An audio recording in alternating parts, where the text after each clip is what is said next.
Hello all, welcome to second part of the Kubernetes series. In this video, I am going to explain you the concepts of PV and PVC, that is persistent volume and persistent volume claim.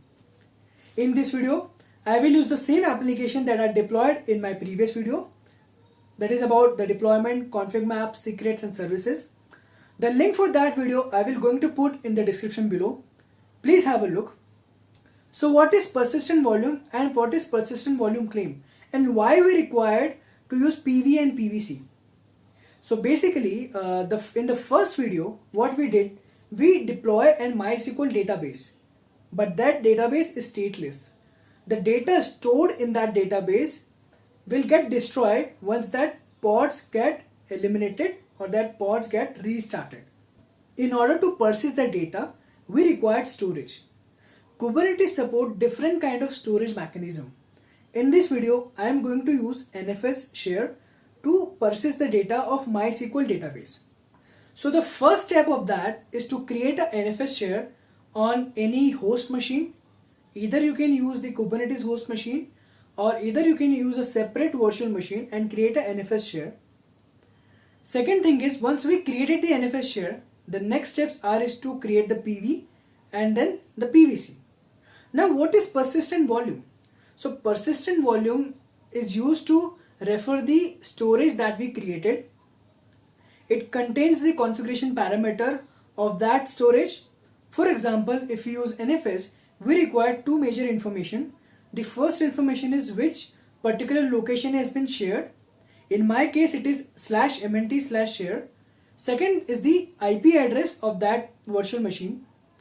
So the PV is used to store that information. So the next is, what is persistent volume claim? So in persistent volume claim, we define what kind of storage we required. In my video, I'll going to demonstrate how I created the PV and how I created the PVC.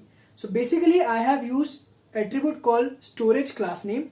In PV I have defined the name storage class name, and then in the PVC I defined the same name. So what happened, when I created my PV, the initial state is unbounded. It is not bound to any PVC, but it has the NFS information. Now when I created the PVC and I have defined the storage class name, the same I have provided in the PV, it will automatically get bound to that PV. That means we are referring that PV via the PVC.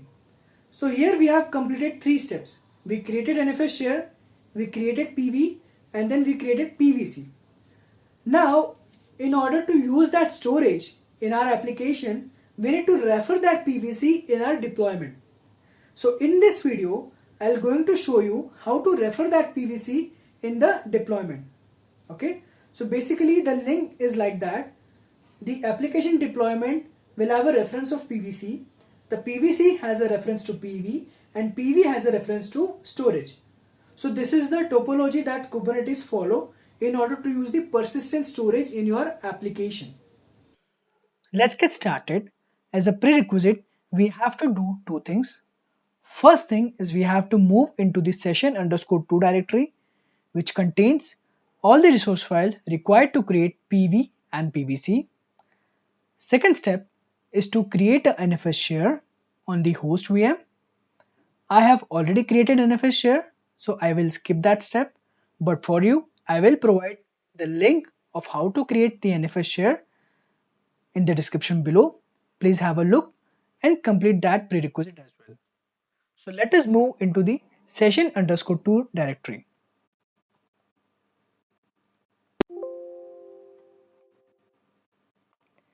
Let us list all the files which is present in this directory. So if you see, it contains 3 YAML files, one for PV, another for PVC, and the last one is for the deployment. So here the first step would be to create a PV. Before that, let us see the resource definition of persistent volume.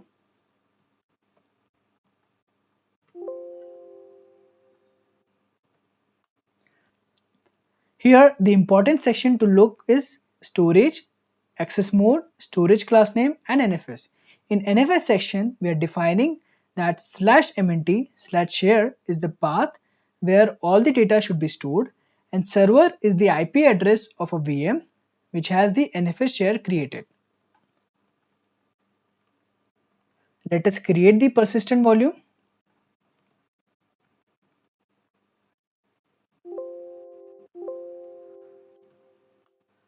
So the persistent volume name PV0001 is created. Let us create the PVC.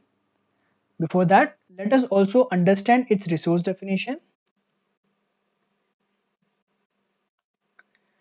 Here we have defined only three parameters: access mode, storage, and the storage class name. So this parameters is used to bound the PV. Okay, so we already created the persistent volume. Now let us create the PVC as well.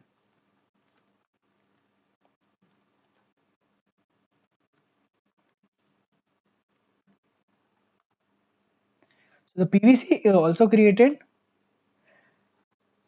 Now let us list both PV and PVC and verify whether the PV and PVC are bound together or not. So the PV is bound, here the status is bound. Let us also verify the PVC as well. So PVC is also bound to the above PV, right? So here PV is referring the NFS share, PVC is referring the PV. Now the last step is to update the MySQL database deployment and refer this PVC. For that, what I'll do, I will do the redeployment.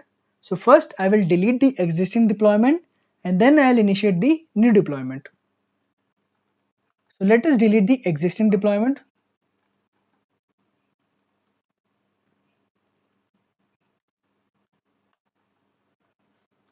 Now let me show you the new deployment. Here we have updated the configuration a bit. So here we have added two sections, volume mounts and volume. So volume mounts has the mount path property defined. This is the path where the container will store the data related to the MySQL, and we have given a name db-data to this mount. Now this db-data is referring the claim, that is db-claim. So in this way our deployment will refer a PVC, PVC will refer PV, and PV will refer the NFS share. So this is the protocol that Kubernetes follow to use the persistent storage in the application.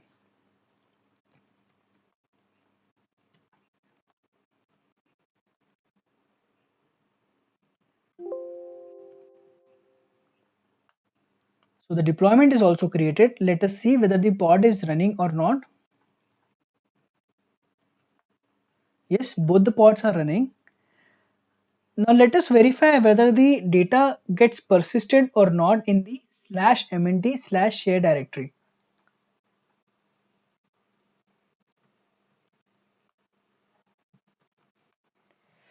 Yes, so the data is also getting populated in this directory, and this data is populated from the MySQL database container.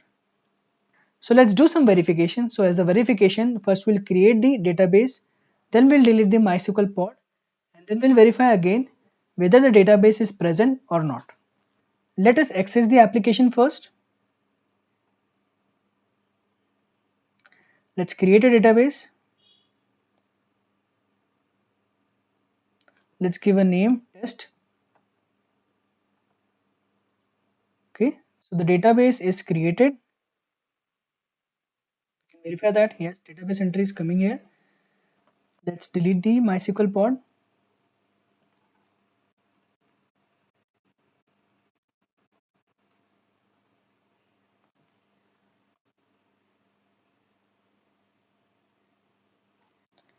Let's verify whether the pod is created again or not. Okay, so the pod is up and running. Okay, the next step and the last step is to verify whether the database is still present or not. If we refresh the page, you will see the database entry is present here. So that means the data gets persistent and we haven't lost the data because we are using the persistent storage. So that's it for this video. Thank you and have a good day.